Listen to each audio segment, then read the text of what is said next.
बुद्धाचं तत्वज्ञान हं. आणि त्यानंतर डॉक्टर बाबासाहेब आंबेडकरांनी त्याला जी जोड दिली, त्याच्यातून अध्यात्म म्हणजे फक्त वैयक्तिक घरात बसून ध्यानधारणेचं नसतं, तर तुमचे सामाजिक, राजकीय निर्णय किंबहुना तुम्ही कामात काय करता? हं. म्हणजे माझा अभिनय आणि माझा अध्यात्माचा प्रवास हा हातात हात घालून जातो, असं माझं म्हणणं आहे.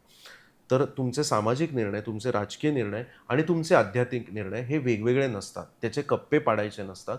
ते सगळे एकच सम्यक दृष्टिकोनातून हं. बघायचं असतं.